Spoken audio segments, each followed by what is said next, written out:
안녕하세요. 저는 평범한 30대 후반 여자입니다. 인간의 위대함은 내가 받은 은혜를 기억하고 그 은혜를 돌려줄 줄 아는 데 있다.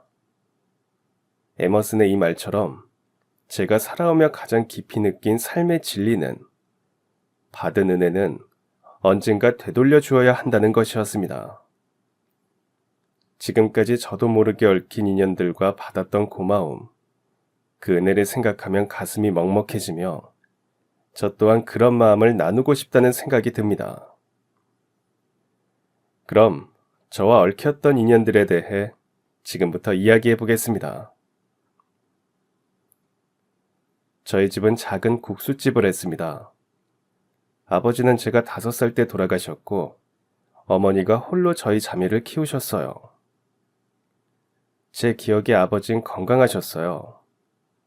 그런데 사기를 당한 충격으로 쓰러지셔서 한순간에 돌아가셨다고 해요. 젊은 나이였는데 정말 안타깝다고 이야기했습니다. 아무튼 아버지가 돌아가시고 어머니는 많은 빚을 떠안으셔야 했어요. 어머니는 평범한 가정주부였는데 하루아침에 남편 잃고 저희 자매까지 키워야 하니 뭘 어떻게 해야 할지 모르셨어요. 그나마 음식 솜씨가 있어 가게 하나 얻어 어렵게 음식 장사를 시작하기로 하셨죠. 제 기억에 국수집을 열었는데 어린 손으로 엄마 옆에서 국수면 만지며 놀았던 기억이 나요. 지금도 저와 동생은 제일 싫어하는 음식이 국수일 정도로 매일 국수를 먹으며 컸습니다. 국수집 한 켠 단칸방을 개조해 단란하게 우리 가족이 살았고요. 매일 새벽 동이 트기 전부터 어머니는 부산하게 움직이셨어요. 가게 앞 공사장 인부들 아침밥 해서 팔으셨거든요. 커다란 솥에서 김이 모락모락 피어오를 때쯤이면 가게 가득 따뜻한 국물 냄새가 퍼졌습니다. 어머니는 솥을 저으면서도 피곤한 기색 하나 없이 일을 하며 저희를 키우셨습니다. 어머니의 하루는 정말 끝이 없었습니다. 국수를 삶고 손님을 맞이하고 설거지를 하고 다시 주방으로 돌아가는 모습을 보았습니다. 엄마는 왜 매일 그렇게 바빠? 왜 나랑 놀아주지도 않아? 그럼 우리 수요일 저녁엔 시장 구경 갈까? 시장 구경은 재미없어. 놀이공원 가자. 혜진아, 엄마도 데리고 가고 싶은데 가게를 종일 비울 수 없는 거 알잖니? 그러나 어머니도 마음이 쓰이셨는지 친구 어머니에게 말하셔서 저희 자매와 친구를 놀이공원에 함께 가달라고 부탁하셨습니다. 철없는 시절, 저는 항상 바쁜 어머니가 야속했습니다. 그러나 점점 어머니의 손등은 뜨거운 물에 데인 자국으로 가득했고 그걸 볼 때마다 마음이 아팠습니다. 저희 집은 밥을 굶지는 않았지만 늘 형편이 나아지지 않았어요. 아버지가 돌아가시면서 남긴 많은 빚을 갚아나가야 했고 어머니가 국수를 삶으며 그 빚을 감당하긴 쉽지 않았죠. 학교에서도 저는 항상 어머니를 생각했습니다. 속으로는 늘 어머니가 잘 계신지, 손님이 많이 오는지 걱정이 끊이질 않았습니다. 점심시간이 되면 제 걱정은 더 커졌습니다. 중학교에 올라가자 도시락을 싸올 수 없는 날이 많아졌습니다. 요즘은 모든 학교에서 무상급식을 주는 것 같더라고요. 저희 땐 지방이라 학교마다 달랐는데 하필 저희 학교는 도시락을 싸야 했습니다. 어머니가 아침부터 너무 바쁘시니 도시락을 준비할 시간조차 없었습니다. 점심시간이면 친구들이 도시락을 펼쳐들고 서로 반찬을 나누는 소리가 여기저기서 들려왔습니다. 가끔 빵을 사와 친구들과 어울릴 때도 있었지만 대부분은 혼자 운동장 한쪽에 앉아 있었습니다. 도시락을 가져오지 못한 날에는 교실에 남아있기보다 혼자 밖에 나가 있는 게 오히려 마음이 편했기 때문입니다. 점심시간이 막 시작될 때 운동장은 적막했습니다. 저는 구석진 나무 그늘 아래에 앉아 손가락으로 땅바닥을 긁적이며 시간을 때웠습니다. 배고픔은 차라리 익숙했습니다. 도시락을 싸오지 못했다는 사실이 들키는 게 더 두려웠죠. 혼자 있는 걸 누가 이상하게 보지 않았으면 좋겠다는 마음으로 친구들이 삼삼오오 모여 도시락을 먹으며 웃고 떠들 때 저는 혼자 운동장 한쪽에 앉아 있었습니다. 그 순간이 너무 초라하게 느껴질 때도 있었지만 누군가가 제 상황을 눈치채서 동정하는 게 더 자존심이 상했습니다. 그렇게 점심시간을 보내던 어느 날 담임 선생님께서 운동장에 있는 저를 발견하셨습니다. 선생님은 제 옆에 앉아 조용히 물으셨습니다. 혜진아, 왜 혼자 있니? 교실 안이 답답해서요. 점심은 먹었어? 저는 당황해서 얼버무리며 대답했습니다. 오늘은 안 싸왔어요. 엄마가 바쁘셔서요. 오늘 참 날씨가 좋다. 네, 그러게요. 그래, 그럼 이따 보자. 선생님은 대수롭지 않게 말씀하시고 돌아가셨습니다. 아무런 위로도 동정도 없이 그냥 내 옆에 있어 주셔서 묘하게 따뜻함을 느꼈습니다. 다음 날 아침, 저는 책상 서랍을 열고 깜짝 놀랐습니다. 서랍 안에 도시락이 들어 있었던 겁니다. 처음엔 누가 넣어둔 건지 몰라 멍하니 바라보다가 도시락을 몰래 화장실로 가져가서 열어봤습니다. 도시락 안에는 따뜻한 밥과 반찬이 담겨 있었습니다. 깻잎 장아찌, 달걀말이, 그리고 어머니가 해주시던 멸치볶음 같은 익숙한 반찬들이 눈에 들어왔습니다. 순간 눈물이 터져 나왔습니다. 수업이 시작된 후에도 도시락이 신경 쓰였습니다. 누가 넣어둔 걸까? 왜 넣어준 걸까? 저는 선생님이 해주신 게 아닐까 하는 생각이 들었습니다. 다른 누구보다 선생님이 가장 먼저 떠올랐거든요. 하지만 선생님께 감사 인사를 드리기엔 아직 용기가 나지 않았습니다. 그날 밤 집으로 돌아와 어머니와 동생과 저녁을 먹으며 도시락에 대해 말하고 싶었지만 차마 입이 떨어지지 않았습니다.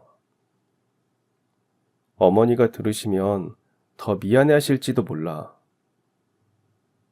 그래서 혼자만의 비밀로 간직하기로 했습니다. 다음 날, 도시락이 또 한 번 서랍 안에 들어 있었습니다. 도시락과 함께 한 권의 문제집도 놓여 있었습니다. 문제집 겉표지에는 힘내라, 혜진인 할 수 있어 라는 메모가 붙어 있었습니다. 그 작은 선물들을 보며 깨달았습니다. 누군가가 절 믿고 있다는 사실, 그리고 제가 혼자가 아니라는 사실이요. 그 믿음은 저에게 정말 큰 힘이 되었습니다. 그 후로도 선배들이 쓰던 문제집, 또 다른 날은 깨끗한 공책과 필기구가 놓여 있었습니다. 감사하게도 저는 선물로 열심히 공부했습니다. 그런데 유일하게 저는 체육 시간이 싫었습니다. 제 낡은 운동화를 친구들에게 보여야 했기 때문이죠. 참 마음이 복잡했습니다. 바닥은 이미 닳아서 구멍이 났고 신발끈도 여기저기 해져 있었습니다. 새 신발을 사달라고 어머니께 말씀드릴 수는 없었습니다. 집안 사정이 어떤지 너무 잘 알고 있었거든요. 그날도 체육 시간이라 신발을 갈아 신으러 복도에 걸어놓은 신발 주머니를 드는데 이상하게 신발 주머니가 유난히 가벼운 느낌이 들었습니다. 무슨 일이 있나 싶어 안을 열어봤더니 낡은 운동화 대신 새하얀 새 운동화가 들어있었습니다. 한동안 멍하니 서 있었습니다. 이게 뭐지? 누구 신발이지? 주변을 둘러보며 혹시 잘못 들어간 건 아닌지 확인했지만 신발에는 분명 제 이름이 적힌 라벨이 붙어 있었습니다. 그리고 신발 주머니 끈에 작은 메모가 달려 있었습니다. 혜진이 발걸음이 더 가벼워지길 바란다. 순간 모든 게 이해됐습니다. 그동안 책상 서랍에 들어있던 도시락, 문제집, 그리고 이제 이 새 운동화까지. 도움을 준 사람은 역시 선생님이셨습니다. 선생님은 제가 낡은 신발을 신고 다니는 모습을 보시고 새 신발을 필요로 한다는 걸 눈치채셨던 겁니다. 선생님은 제가 초라해 보이지 않도록 항상 조용히 배려해 주셨습니다. 하지만 저는 선생님께 너무 감사했지만 직접 가서 감사 인사를 드리는 게 여전히 어려웠습니다. 뭔가 부족한 사람처럼 보일까봐, 다른 친구들에게 들킬까봐, 그런 걱정들이 머리를 떠나지 않았거든요. 그날 오후 용기를 내 선생님께 조용히 찾아갔습니다. 선생님, 운동화 정말 감사합니다. 고마울 건 없어. 너도 다른 사람을 도울 기회가 생기면 그렇게 하면 돼. 그 한마디가 내 마음에 깊이 새겨졌습니다. 하루는 제 생일이었어요. 어릴 때부터 생일은 제게 그리 큰 의미가 없었습니다. 어머니는 항상 바쁘셨고 집안 사정이 여의치 않아서 생일 잔치를 기대할 수도 없었다.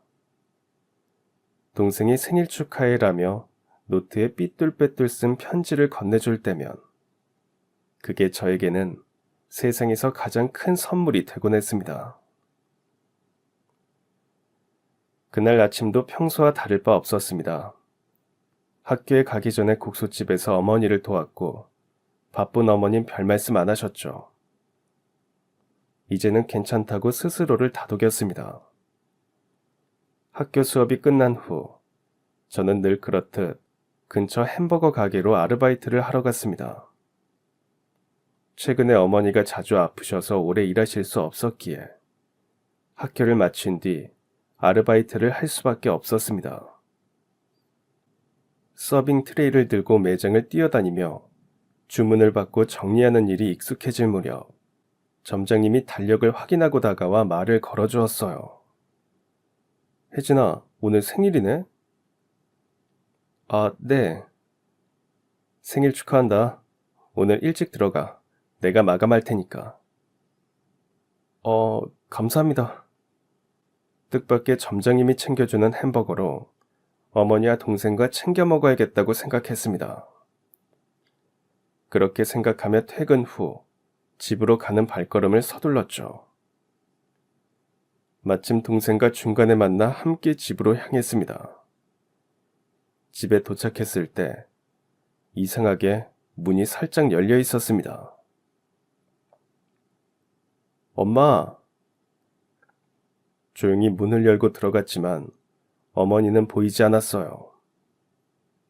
낡은 식탁 위에는 케이크 하나와 작은 쪽지가 놓여 있었습니다. 쪽지에는 급히 휘갈겨 쓴 글씨로 이렇게 적혀 있었어요.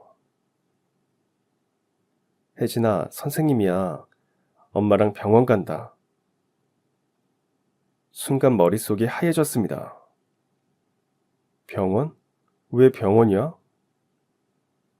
숨을 고를 틈도 없이 현관으로 달려나가 집주인 아주머니를 찾아갔습니다. 다행히 선생님이 어디 병원으로 가셨는지 미리 전해주셨다고 아주머니가 병원 이름을 알려주셨어요. 병원에 도착했을 때 선생님은 어머니가 계신 병실 앞에 서 계셨습니다. 빨리 왔구나. 선생님, 엄마는요? 엄마가 고열로 쓰러져 계셨어. 들어가 봐. 선생님은 제 생일인 걸 아시고 집 앞에 케이크를 놓아두려고 하셨습니다. 그런데 불이 꺼진 가게 안에서 앓는 소리가 계속되는 걸 듣고선 선생님께서 들어가 보셨다고 해요. 어머님 가게 바닥에 쓰러져 계셨고 그 모습을 발견한 선생님이 119에 신고해 어머니를 병원으로 옮기셨다고 합니다. 병실 안으로 들어가 보니 어머니는 누워 계셨지만 다행히 의식을 되찾으신 상태였어요. 엄마, 미안해 엄마가 너 생일인데 이런 날 아파서. 그 말을 듣는 순간 목이 메어 아무 말도 할 수 없었습니다. 선생님은 어머니의 상태가 안정된 것을 확인한 뒤 조용히 돌아가셨어요. 선생님의 도움으로 저는 중학교를 무사히 졸업하고 고등학교에 입학하였습니다. 집안 형편은 여전히 빠듯했고 저는 더욱 열심히 공부해야 한다는 책임감을 느끼고 있었습니다. 동생은 아직 어렸고 어머니는 국수집을 운영하며 저희를 돌보셨지만 건강이 나날이 나빠지셨어요. 학교 수업을 마치고 아르바이트를 병행하며 하루하루를 쪼개었으며 버텨야 했습니다. 하지만 아무리 열심히 노력한다고 해도 삶이 나아질 수 있을지 의문이 들었고, 사실 저는 명확한 꿈이 무엇인지조차 알지 못했습니다. 현실을 감당하기에도 벅찼기 때문에 미래에 대한 계획을 세운다는 건 저에게는 사치처럼 느껴졌습니다.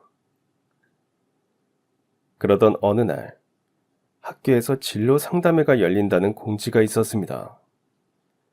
강당에서 열리는 행사로 성공한 졸업생이나 지역 명사들이 초청되어 자신의 경험담을 나누는 자리라고 했습니다. 솔직히 말해 저는 별로 기대하지 않았습니다. 종종 선생님과 연락을 하였던 저는 이번 일도 솔직하게 말씀드렸어요.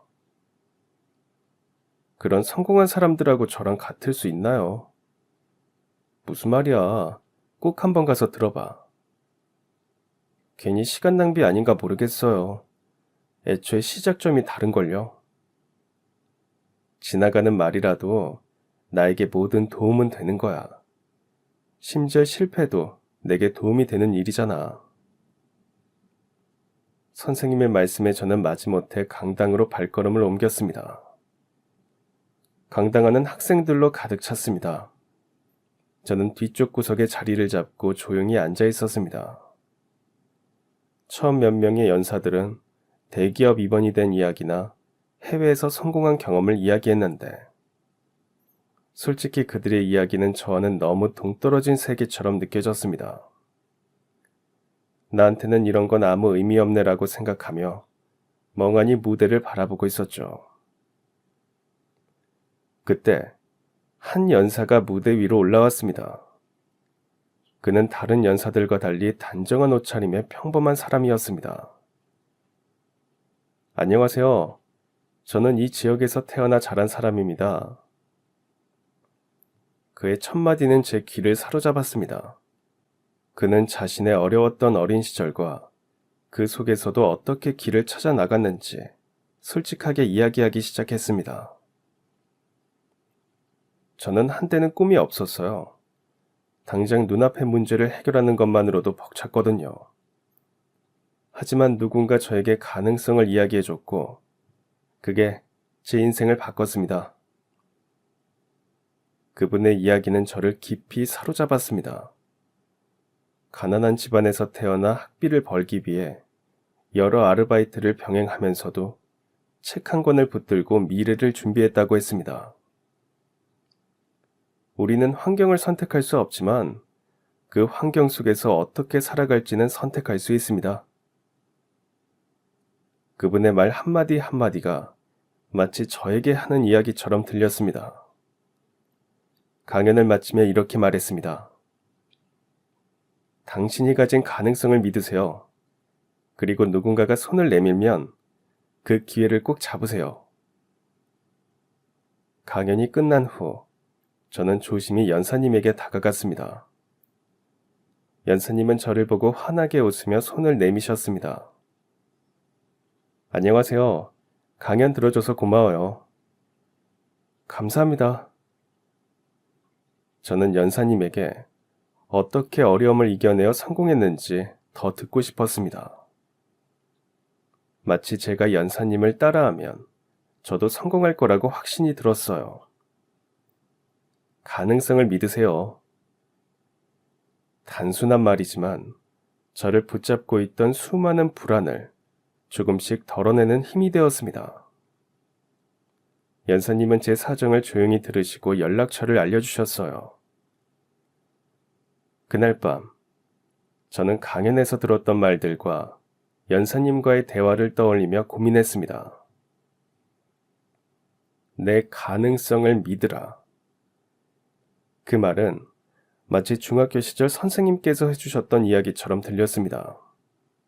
선생님도 늘 너는 더 큰 가능성을 가진 아이야 라고 말씀하셨으니까요. 그리고 그렇게 인연이 된 연사님은 제게 여름방학 동안 할 수 있는 아르바이트를 추천해 주셨습니다. 지역 도서관에서 독서교실을 도울 사람을 찾고 있어. 너라면 잘할 것 같은데 관심 있으면 소개해 줄까? 며칠 후 저는 용기를 내어 도서관 아르바이트를 시작했습니다. 도서관 입구에 서서 주위를 둘러보니 생각보다 아담하고 따뜻한 분위기가 느껴졌습니다. 책장 사이로 사람들의 낮은 목소리와 책 넘기는 소리가 들려왔고 책 냄새가 편안하게 느껴졌어요. 저는 접수처로 다가가 조심스럽게 자신을 소개했습니다. 안녕하세요. 오늘부터 여기서 일하게 된 김혜진입니다. 담당자 선생님은 미소를 지으며 저를 맞아주셨습니다. 어서 와요. 김 선생님께 이야기 들었어요. 도움이 많이 필요했는데 잘 됐네요. 아이들과 함께 독서 활동을 돕고 책 정리도 도와주면 돼요. 어렵지 않으니 금방 적응할 수 있을 거예요. 처음 며칠간은 솔직히 말해 모든 게 서툴렀습니다. 아이들에게 책을 읽어주는 일조차 긴장돼서 목소리가 떨리곤 했고 책장을 정리하다가도 어떤 책이 어디로 가야 하는지 헷갈릴 때가 많았습니다. 하지만 도서관의 조용한 환경과 선생님들의 도움 덕분에 조금씩 일에 익숙해질 수 있었습니다. 무엇보다 가장 기억에 남는 건 아이들이었습니다. 처음에는 조용히 저를 지켜보던 아이들이 며칠이 지나자 나에게 하나둘 다가오기 시작했습니다. 이 책 읽어주세요. 선생님, 이 책은 어떻게 읽어요? 선생님, 이 다음엔 어떻게 돼요? 독서교실에서 아이들에게 책을 읽어주는 동안 아이들은 큰 눈망울로 저를 바라보며 이야기에 푹 빠졌습니다. 선생님은 왜 여기서 일해요? 누군가 나를 도와줬거든. 그래서 나도 누군가를 돕고 싶어서. 그 대답을 하며 저는 제 자신에게도 새로운 다짐을 했습니다. 내가 가진 가능성을 키워서 더 많은 사람에게 도움이 되는 사람이 되자. 한 달간의 아르바이트가 끝나갈 즈음 담당 선생님이 제게 이렇게 말씀하셨습니다. 정말 고마웠어요. 혜진 학생 덕분에 아이들이 훨씬 즐거운 시간을 보낼 수 있었어요. 앞으로도 자신감을 갖고 나아가길 바라요. 저도 감사합니다. 이곳에서 많은 걸 배웠어요. 도서관 아르바이트를 끝낸 뒤에도 일상은 계속 분주했습니다. 학교에서는 시험 준비와 과제들이 쌓여 있었고, 집에서는 여전히 어머니를 돕고 동생을 챙겨야 했습니다.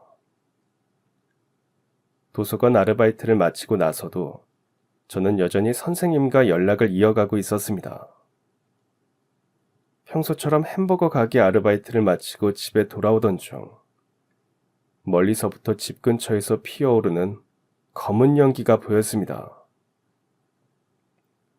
설마 우리 집은 아니겠지라는 불안감에 걸음을 재촉하며 집으로 달려갔습니다. 불길은 집 근처의 옆상가 건물에서 시작되었다고 했습니다. 그 건물은 우리 가족이 살고 있는 상가주택과 가까운 곳에 있었고 불길은 빠르게 번져가고 있었습니다. 소방차가 도착해 진압에 나섰지만 이미 화재는 상가 건물의 일부와 외벽까지 타들어간 상태였습니다. 집 앞에 도착한 저는 어머니와 동생이 무사히 밖으로 나온 것을 확인하고 안도의 한숨을 내쉬었습니다. 하지만 우리 가게이자 집은 더 이상 안전하지 않았습니다. 외벽과 창문 일부가 그을렸고 화재 진압 과정에서 물이 집 안으로 들어와 내부는 엉망이 되어 있었습니다. 이제 당장 집에서 지낼 수 없는 상태였습니다. 그날 밤 우리 가족은 근처 친척집에서 머물렀습니다. 어머니는 간신히 안정을 되찾았지만 집과 생계에 대한 걱정이 얼굴에 드러났습니다. 동생도 불안한 표정으로 눈치를 살폈습니다. 다음 날, 어머니와 동생을 위해 임시 거처를 찾기로 했습니다. 가까운 곳에 월세가 저렴한 방을 알아보기 위해 부동산을 다니며 발품을 팔았습니다. 하지만 우리의 형편에 맞는 집을 찾기란 쉽지 않았습니다. 그러던 중 학교 친구에게 이 상황을 이야기하게 되었고 그 친구는 뜻밖의 제안을 해주었습니다. 우리 부모님이 운영하는 작은 건물에 빈 방이 있어. 임시로 거기서 지낼 수 있을지도 몰라. 그 말은 저에게 한 줄기 빛처럼 다가왔습니다. 저는 그 친구와 함께 그 건물을 보러 갔고 그곳은 작지만 따뜻하고 아늑한 방이었습니다. 친구의 부모님은 사정을 들으시고 첫 달 월세를 받지 않겠다고 하셨습니다. 급한 상황인 것 같으니 일단 여기에 짐을 푸세요. 사정이 나아지면 그때 얘기합시다. 그 따뜻한 말에 저는 눈물이 날 뻔했습니다. 그렇게 우리는 임시로 거처를 옮겼습니다. 저는 이 얘기를 선생님께 전했습니다. 왜냐하면 중학교 때부터 살뜰히 챙겨주신 선생님은 여전히 제게 조언과 격려를 아끼지 않으셨기 때문이죠. 가끔 편지로 학교 근처에서 만나 도움이 필요한 부분이나 고민을 나누곤 했습니다. 그러던 어느 날 선생님께서 만나고 싶다는 연락을 해오셨습니다. 잠깐 이야기 나눌 시간이 있을까? 학교 근처 작은 카페에서 보자꾸나. 그날은 아르바이트를 가기 전 선생님을 만나러 약속 장소로 향했습니다. 카페에 도착하니 선생님께서 이미 앉아 계셨습니다. 늘 따뜻한 미소로 맞아주시던 선생님이었는데 그날은 어딘가 차분하고 조금은 복잡한 표정이었습니다. 선생님 무슨 일이세요? 선생님은 잠시 머뭇거리시더니 조용히 입을 열었습니다. 사실 오늘 중요한 이야기를 하려고 불렀단다. 선생님 아내가 미국으로 발령을 받게 되었어. 가족과 함께 가기로 해서 이젠 혜진이랑 자주 못 볼 것 같아서. 선생님이 떠난다는 사실을 받아들이기가 어려웠습니다. 늘 내 곁에서 든든한 버팀목이 되어주셨던 분인데 슬프다. 언제 떠나세요? 한 달 뒤에 떠날 예정이야. 이민 준비 때문에 분주했는데 혜진이한텐 인사하고 가고 싶어서. 너무 갑작스러워요, 선생님. 선생님은 혜진이가 고등학교에 진학한 이후로 정말 잘 성장해주고 있다는 걸 볼 때마다 얼마나 기뻤는지 몰라. 내가 없더라도 네가 잘 해낼 거라는 믿음이 있어. 이제는 네 스스로 날개를 펴고 날아야 할 때야. 저는 선생님 말씀에 고개를 끄덕였지만 속에서는 섭섭함이 밀려왔습니다. 선생님은 종이를 내밀며 말씀하셨습니다. 이사갈 집 주소야. 선생님, 답장 꼭 주세요. 그럼. 그리고 이건 작은 선물. 계속해서 꿈을 이루는데 도움이 되길 바란다. 선생님이 주신 선물은 작은 수첩과 메모가 적혀 있었습니다. 메모에는 짧지만 진심 어린 응원의 글이 적혀 있었습니다. 언제 어디에 있든 나는 네 가능성을 믿는다. 절대 포기하지 말고 앞으로 나아가라. 그 글을 읽으며 저는 눈시울이 뜨거워졌습니다. 그날 밤 집으로 돌아오는 길에 선생님이 떠난다는 사실이 아쉬웠지만 더 나은 내일을 향해 나아가야겠다고 결심했습니다. 어느 날 학교에서 돌아오니 집안 분위기가 심상치 않았습니다. 어머니는 가게 한쪽에 앉아 한숨을 쉬고 계셨고, 동생은 말없이 방에 틀어박혀 있었습니다. 무슨 일인가 싶어 어머니께 조심스럽게 물었습니다. 무슨 일이에요, 엄마? 어머니는 잠시 망설이더니 말씀하셨습니다. 네 동생이 학교를 그만두고 싶다고 하더라. 공부는 하기 싫고 빨리 돈을 벌고 싶다는구나. 그 말을 듣는 순간 가슴이 철렁 내려앉았습니다. 동생이 평소 학교 생활에 크게 흥미를 보이지 않았다는 건 알고 있었지만 실제로 학교를 그만두겠다는 결심을 듣는 건 충격이었습니다. 저는 방으로 가 문을 두드렸습니다. 야, 무슨 일이야? 왜 학교를 그만두겠다는 거야? 동생은 한참 동안 침묵하다가 작은 목소리로 대답했습니다. 언니, 내가 우리 집 사정 모를 것 같아? 학교 다니면서 엄마 힘들게 하는 것보다 빨리 나가서 돈 버는 게 낫잖아. 동생의 말을 들으니 반박하기도 어려웠습니다. 우리 집안 사정이 나아지지 않고 있다는 걸 누구보다 잘 알고 있었기 때문입니다. 하지만 동생의 결정이 옳지 않다는 것도 분명했습니다. 학교를 그만두는 게 답이 아니야. 지금 포기하면 나중에 더 후회할 거야. 하지만 동생은 고개를 저으며 고집을 꺾지 않았습니다. 그날 밤 저는 머리가 복잡해졌습니다. 어머니의 한숨과 동생의 무거운 결심이 마음을 짓눌렀습니다. 어떻게 하면 동생을 설득할 수 있을까? 그 고민 속에서 떠오른 사람이 바로 선생님이었습니다. 다음 날 저는 선생님께 편지를 썼습니다. 선생님, 지금 제게 큰 고민이 생겼습니다. 제 동생이 학교를 그만두겠다고 합니다. 저는 어떻게 할지 모르겠습니다. 선생님으로부터 답장이 도착했습니다. 편지에는 선생님 특유의 따뜻한 격려와 함께 현실적인 조언이 담겨 있었습니다. 너 혼자 모든 걸 해결하려고 애쓰지 마라. 너의 상황을 이해할 수 있는 사람들에게 도움을 요청하는 것도 중요하다. 그리고 동생에게는 지금의 결정이 가져올 결과에 대해 차근히 설명해 주도록 해라. 선생님은 한 가지 제안도 함께 적어주셨습니다. 내가 아는 분 중에 과외를 찾는 분이 있다. 너도 학비와 생활비를 감당하기 어렵다고 했지. 과외 알바비로 꽤 주신다고 하니 생활비를 조금이라도 지원해보는 건 어떨까? 그 제안은 저에게 구원의 손길처럼 느껴졌습니다. 선생님이 연결해 주신 과외는 제 동생 또래 아이들의 학습을 돕는 일이었는데 그 덕분에 조금씩 생활비와 동생의 학비를 마련할 수 있었습니다. 저는 과외를 시작하며 동생에게도 다시 이야기를 꺼냈습니다. 언니가 과외를 소개받았어. 그러니까 넌 포기하지 말고 학교는 마쳐.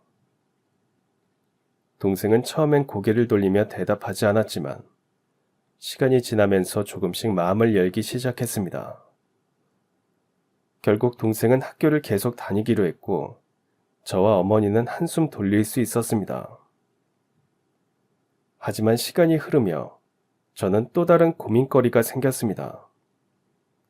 과외를 병행하며 공부하는 것만으로도 벅찼던 제게 곧 다가올 대학 진학이라는 큰 고민이 다가왔기 때문입니다. 대학은 어릴 적부터 꼭 가고 싶었던 곳이었지만 저희 집 사정을 생각하면 어려운 길이었습니다. 학비와 생활비를 모두 충당하려면 아르바이트를 몇 배로 늘려야 할지도 몰랐고 그렇다고 꿈을 포기하기엔 제 마음이 허락하지 않았습니다. 스스로를 다독이며 마음을 추스르려 했지만 현실적인 고민이 계속 발목을 잡았습니다.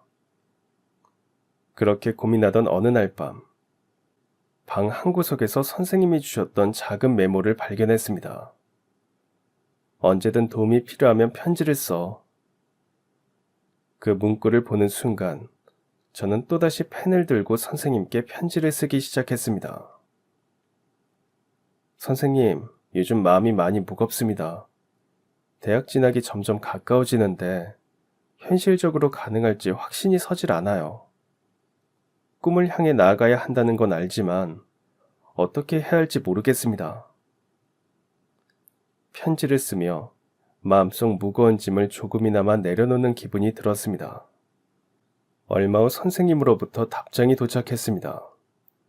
두꺼운 봉투를 열어보니 평소처럼 차분하면서도 진심 어린 글씨가 적혀 있었습니다. 혜진이 네가 얼마나 고민하고 있을지, 그리고 얼마나 힘든 결정을 앞두고 있을지 충분히 이해한다. 하지만 한 가지 기억해라.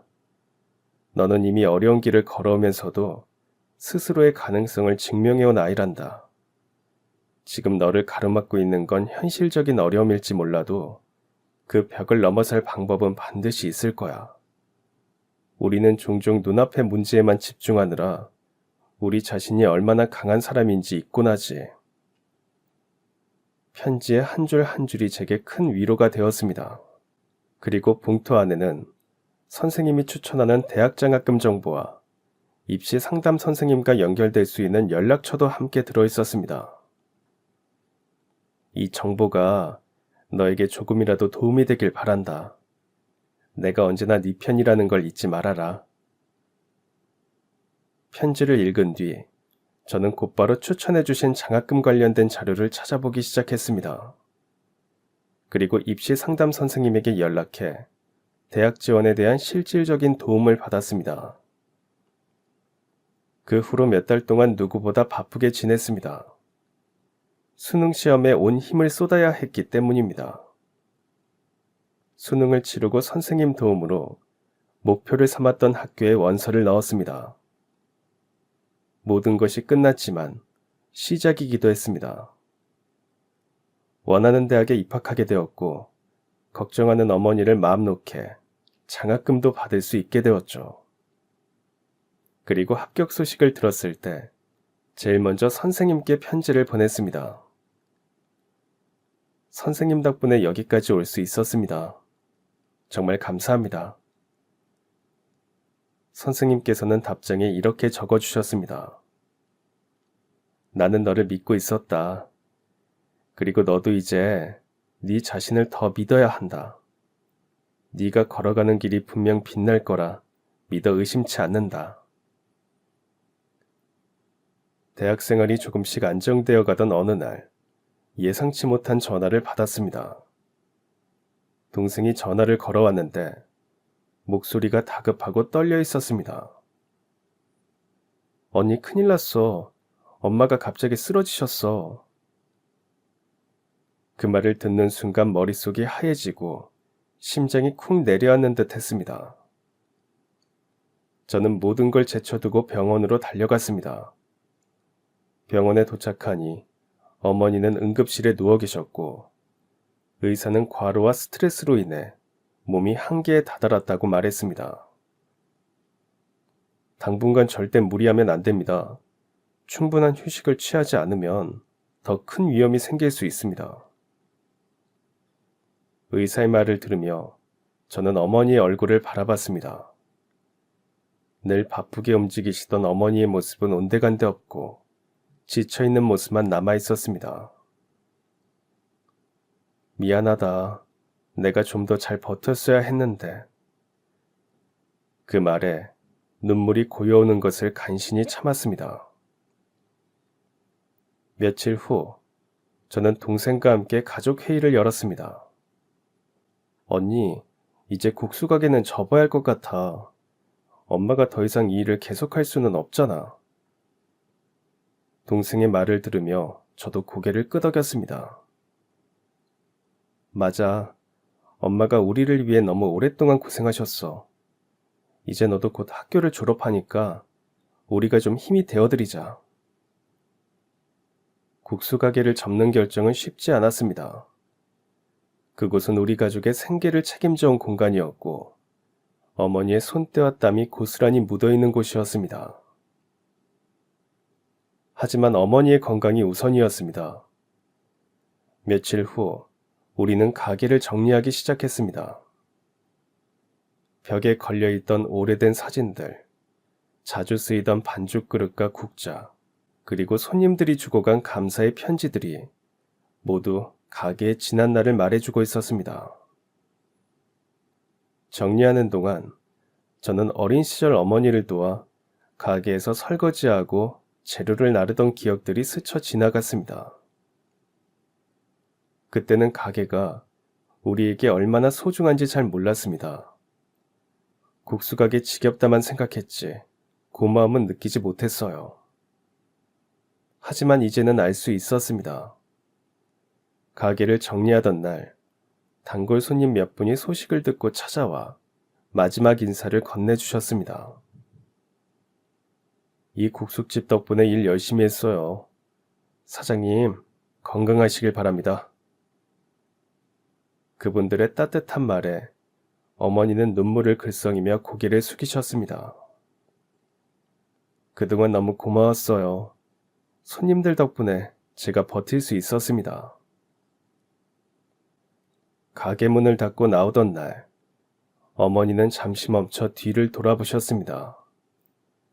한참을 말없이 가게 문을 보셨어요.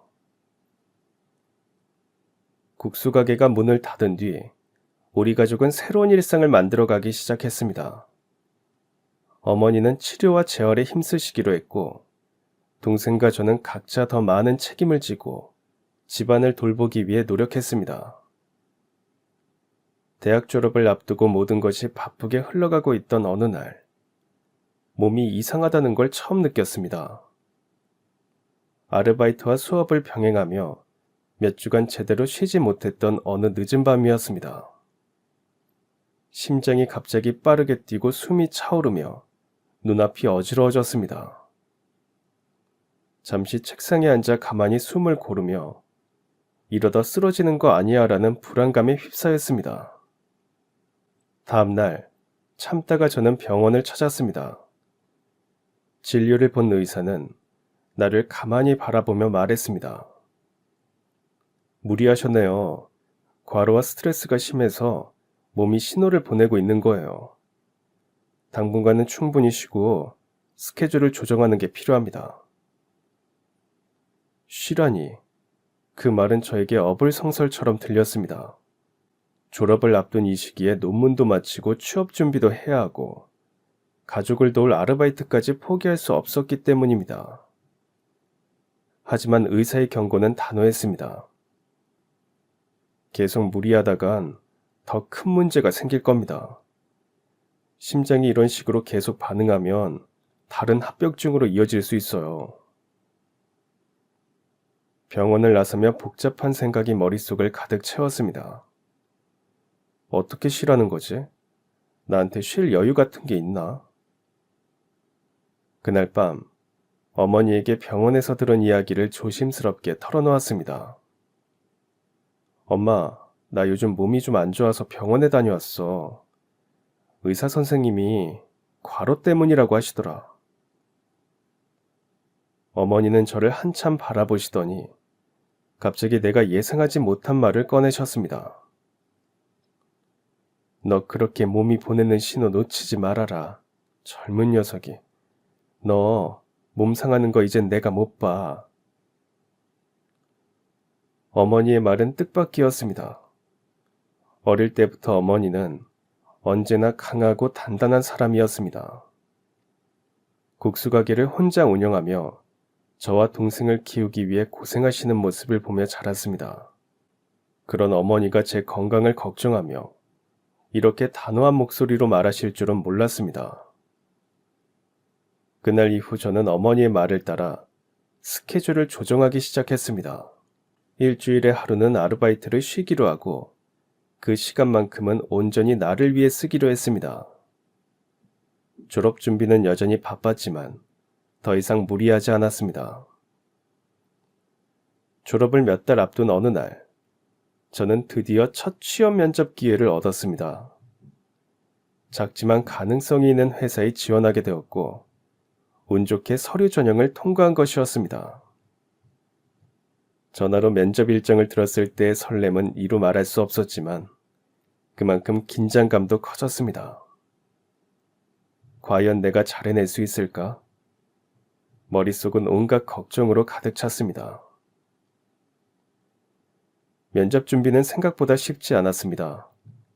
처음 작성했던 이력서를 다시 들여다보니 경험이 너무 보잘것없게 느껴졌고 자기소개서도 초라해 보였습니다. 주변 친구들은 인턴 경험이며 화려한 자격증을 자랑했지만 저는 아르바이트와 학교 졸업이 전부였습니다. 이걸로 될까? 면접장에서 뭐라고 말해야 하지? 고민은 점점 더 깊어졌습니다. 면접 당일 아침이 되자 저는 정장을 입고 거울 앞에 섰습니다. 이 정도면 괜찮아 보이나? 언니 오늘 예쁘네. 꼭 합격해. 면접은 예상보다 더 긴장된 분위기였습니다. 면접관들은 날카로운 질문을 던졌고 저는 그 질문에 성실히 대답하려 했습니다. 하지만 한 가지 질문이 저를 곤란하게 했습니다. 우리 회사에서 일하며 가장 기대하는 점은 무엇인가요? 그 순간 머릿속이 하얘졌습니다. 저는 솔직하게 대답하기로 했습니다. 사실 저는 많은 경험을 가진 지원자는 아닙니다. 하지만 제가 경험한 작은 일들에서 책임감과 성실함을 배웠습니다. 저는 제가 가진 작은 강점들이 회사를 위해 큰 도움이 될 수 있다고 믿습니다. 그 경험을 들려달라고 했고 저는 그동안의 이야기를 짧게나마 했습니다. 면접을 마치고 나오는 길, 잘했는지 못했는지 확신이 서지 않았습니다. 하지만 적어도 솔직하게 제 자신을 보여줬다는 사실에 조금은 뿌듯했습니다. 집으로 돌아와 보니 동생이 부엌에서 뭔가를 준비하는 모습이 보였습니다. 뭐 하는 거야? 나는 놀라서 물었습니다. 동생은 웃으며 말했습니다. 언니 면접 잘 봤으니까 축하 파티 해야지. 식탁 위에는 동생이 손수 만든 간단한 요리와 케이크가 놓여 있었습니다. 야, 아직 붙지도 않았는데 무슨 파티야. 언니 그동안 열심히 준비하고 살았으니 꼭 붙을 거야. 오늘은 다 내려놓고 즐기고 쉬자. 그 순간 저는 울컥하는 마음을 억누를 수 없었습니다. 야, 이런 걸 왜 해? 돈도 없으면서. 언니가 맨날 나만 챙겨줬잖아. 이번엔 내가 언니 챙겨줄 차례지. 그날 밤 동생과 어머니와 함께 작은 파티를 열며 그동안의 긴장을 내려놓았습니다. 면접 결과는 아직 나오지 않았지만 가족이 곁에서 응원하고 있다는 사실이 무엇보다 큰 힘이 되었습니다. 축하 파티의 기운을 얻어서인지 합격 연락을 받았고 저는 새로운 삶을 시작할 수 있었습니다. 매일같이 바쁜 업무와 배움 속에서 시간이 쏜살같이 흘렀고 주말에는 가족과 시간을 보내며 나름대로 만족스러운 일상을 이어갔습니다. 그렇게 10년이 넘는 시간을 보냈습니다. 그러던 어느 날 퇴근 후 집으로 돌아왔을 때 책상 위에 놓인 한 통의 편지가 눈에 들어왔습니다. 발신인을 확인하니 선생님이었어요. 정말 오랜만에 연락이었어요. 편지를 얼른 개봉하여 즉시 읽어보았습니다. 너에게 오랜만에 소식을 전하게 되어 기쁘구나. 그동안 잘 지내고 있었니? 네가 얼마나 열심히 살고 있을지 상상이 되는구나. 사실 이번에 너와 꼭 만나고 싶어서 편지를 쓴다. 우리 아들이 결혼을 하게 되었거든. 결혼식이 한국에서 열리게 되어서 가족들과 함께 오랜만에 한국을 방문할 예정이야. 가능하다면 얼굴을 보고 이야기 나누고 싶구나. 네가 시간을 낼 수 있다면 꼭 연락해 주렴. 편지의 내용은 짧았지만 그 안에는 선생님의 애정어린 마음이 고스란히 담겨 있었습니다. 저는 곧장 답장을 쓰기로 했습니다. 선생님 정말 축하드립니다. 오랜만에 소식을 듣게 되어 너무 기쁩니다. 저는 회사에 열심히 다니고 있습니다. 선생님께서 늘 격려해 주신 덕분에 여기까지 올 수 있었던 것 같아요. 선생님께서 한국에 오신다니 정말 기대됩니다. 언제든 말씀만 해주시면 제가 찾아뵙겠습니다. 답장을 쓰는 동안 선생님과의 추억을 떠올리며 미소를 지었습니다. 어릴 적 운동장에서 혼자 있던 나를 발견해 주셨던 순간, 책상 서랍에 놓아주셨던 도시락과 문제집, 그리고 어머니가 아프셨을 때 누구보다 먼저 달려와 도움을 주셨던 기억들까지 모두 선명하게 떠올랐습니다. 며칠 뒤 선생님으로부터 다시 답장이 도착했습니다. 다음 주 토요일에 만나기로 했고, 저는 점점 설레기 시작했습니다. 어떤 모습으로 변하셨을까? 한국에 오셔서 많이 바쁘실 텐데, 시간을 내주신다는 건 정말 감사한 일이야. 약속 날이 다가올수록 선생님께 어떤 이야기를 들려드릴지 고민했습니다. 퇴근 후, 저는 차 안에서 라디오를 들으며 그날 있었던 일들을 정리하고 있었습니다. 평소보다 길이 막혀 신호를 기다리는 시간이 길었지만 머릿속은 다음날 처리해야 할 업무와 선생님과의 약속에 대한 기대감으로 가득했습니다. 내일은 일찍 끝내고 선생님 뵈러 가야지. 그렇게 혼자 생각하며 운전을 하는데 뒤에서 갑작스런 충격이 느껴졌습니다. 차가 흔들리며 놀라 멍하니 상황 파악을 했습니다. 뭐야, 사고인가? 깜짝 놀란 저는 차 안에서 기다렸습니다. 백미러로 보니 뒷 경차가 제 차를 박은 것 같았어요. 한참을 그 자세로 앉아 뒷차에서 사람이 나오길 기다렸습니다. 뒷차는 충격을 받은 듯 그대로 멈춰 있었고 아무도 나오지 않았습니다. 갑자기 화가 났고 제가 먼저 나서보기로 했습니다. 운전석 창문 너머로는 아무런 움직임이 보이지 않았습니다. 왜 아무도 안 내리지? 답답한 마음에 다가가 창문을 두드렸습니다. 안에 계세요? 괜찮으세요? 아무런 반응이 없자 저는 조심스럽게 문 손잡이를 당겨보았습니다. 문이 열리고 나서야 차 안의 상황이 눈에 들어왔습니다. 운전석에는 젊은 여자가 앉아 있었고 그녀는 옆자리에서 의식을 잃은 듯 보이는 한 중년 여성을 끌어안고 있었습니다. 여자의 얼굴은 창백했고 눈에는 두려움과 혼란이 가득했습니다. 괜찮으세요? 무슨 일이에요? 당황스러움을 숨기며 물었지만 새댁은 아무 말도 하지 못한 채 떨고 있었습니다. 몇 초가 지나고 나서야 떨리는 목소리로 대답했습니다. 시어머니가 갑자기 숨을 못 쉬시고 제가 어떻게 할지 몰라서. 순간 상황을 이해한 저는 더 이상 사고에 대한 생각은 접어두기로 했습니다. 차에서 내리세요. 제 차로 옮길게요. 일단 병원으로 가야 합니다. 새댁은 얼어붙은 듯 멍한 표정을 지었지만 제 말을 따르려고 했어요. 차 문을 열고 함께 중년 여성을 부축해 제 차로 옮겼습니다. 새댁은 여전히 떨리는 손으로 시어머니를 붙잡고 있었습니다. 병원으로 가는 동안 경찰에 사고 신고를 하고 상황을 설명했습니다. 교통사고가 났어요. 그런데 차에 탑승한 분이 위급한 상태라 제 차로 병원으로 향하고 있습니다. 추후에 다시 연락드리겠습니다.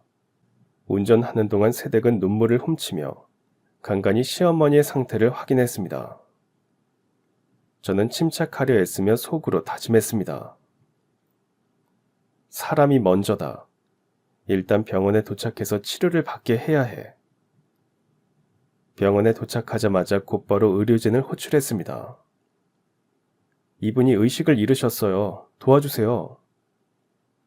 의료진은 신속히 들 것을 가져와 아주머니를 응급실로 옮겼습니다. 저는 멀리서 그 모습을 지켜보며 상황이 잘 해결되기를 간절히 바랐습니다. 동시에 제 차를 들이받은 일이었지만 젊은 여자의 절박한 모습과 중년 여성의 상태를 보며 더 이상 사고 자체는 문제가 아니라고 느꼈습니다. 응급실 밖 대기실에는 긴장감이 가득했습니다. 새댁은 의자에 앉아 시어머니가 무사하기만을 바라며 조용히 흐느끼고 있었습니다. 저는 멀찍이 떨어진 곳에서 그 모습을 바라보며 앞으로의 사고 처리를 어떻게 진행해야 할지 머릿속으로 정리하고 있었습니다. 보험사의 사고 접수는 이미 했고 저분 가족이 오면 이야기를 나눠야겠지. 일단 아주머니 상태가 안정되길 바라는 게 우선이야. 그렇게 생각에 잠겨 있을 때 대기실 문이 갑작스레 열리며 허겁지겁 들어오는 발소리가 들렸습니다. 그 사람은 새댁을 발견하자마자 다가가 당황해하며 묻는 듯 보였습니다. 어머니는 어떠시니? 괜찮으시니? 응급실로 들어가셨어요. 갑자기 숨을 못 쉬시더니. 새댁의 말에 남자는 고개를 끄덕이며 한숨을 내쉬며 두리번거리는 듯 보였습니다. 그 순간 저는 그 남자의 얼굴을 제대로 보게 되었습니다. 그리고 심장이 멎는 듯한 충격을 받았습니다. 눈앞에 서 있는 그 남자는 제가 잊지 못할 사람, 제 삶에 큰 변화를 주었던 담임 선생님이었습니다. 선생님은 상황을 파악하느라 저를 보지 못한 듯 했습니다. 하지만 저는 선생님을 한눈에 알아볼 수 있었습니다. 설마 이런 우연이 있을 수 있을까? 몇 초간 고민한 끝에 천천히 다가가 작게 인사를 건넸습니다. 선생님. 선생님은 처음에는 낯선 얼굴에 놀란 듯 저를 쳐다보았습니다. 하지만 곧 표정이 바뀌며 제 얼굴을 알아채셨습니다.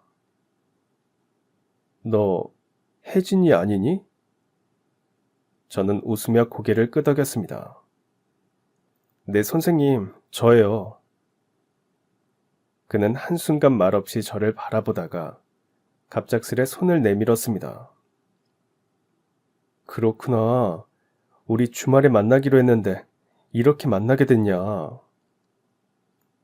우리는 병원 대기실 한복판에서 어색함과 반가움이 뒤섞인 순간을 나눴습니다. 선생님은 곧 상황을 정리하며 제게 악수를 청했습니다. 너도 여기 병원에 무슨 일로 온 거니? 저는 그제야 내 차를 들이박은 사람이 선생님의 가족이었다는 것을 설명했습니다. 제가 퇴근길에 차 사고가 있었는데요. 뒷차 운전하시는 분이 며느님이었어요. 시어머니가 위급한 상태라서 제가 일단 제 차로 병원에 모시고 왔습니다. 선생님은 놀라며 감사하다는 말을 연거푸 하셨습니다. 이렇게 우리 집사람을 도와주다니 어쩌면 이게 우리가 다시 만나게 된 이유일지도 모르겠구나. 선생님은 진심 어린 표정으로 저를 바라보며 말을 이었습니다. 그때 의료진이 보호자를 부르는 소리가 들렸습니다. 선생님의 며느리는 간호사가 부른 쪽으로 갔고요. 곧 밝은 표정으로 선생님에게 와 사모님이 의식이 돌아왔다고 하더군요. 너무 고맙다. 이 빚을 어떻게 보답을 해야 할지 모르겠구나. 선생님, 빚은 무슨요? 오래전 빚을 제가 갚은 거죠. 네가 이렇게 훌륭히 자라줘서 내가 더 고맙다. 선생님은 제 손을 꼭 잡으며 진심 어린 감사를 전하셨습니다. 선생님, 제가 여기까지 올 수 있었던 건 선생님 덕분이에요. 그때 도움받은 기억이 없었다면 아마 지금의 저는 없었을 거예요. 고맙다, 혜진아. 우리 이번 주말에 다시 만나서 못다한 이야기를 마저 하자. 그날 밤 저는 병원을 나서며 선생님과 제가 우연히 만나게 된 일이 결코 단순한 우연이 아니라는 생각이 들었습니다. 받은 은혜는 반드시 돌아온다는 말을 몸소 느꼈던 날, 저는 앞으로도 이런 인연들을 소중히 여기고 받은 도움을 다른 누군가에게 되돌려 줄 수 있는 사람이 되어야겠다고 다짐했습니다. 지금까지 저의 사연을 들어주셔서 감사합니다. 그럼 지금까지 사연 들어주셔서 감사합니다. 사연이 재밌으셨다면 구독과 좋아요 부탁드려요. 감사합니다. 안녕히 계세요.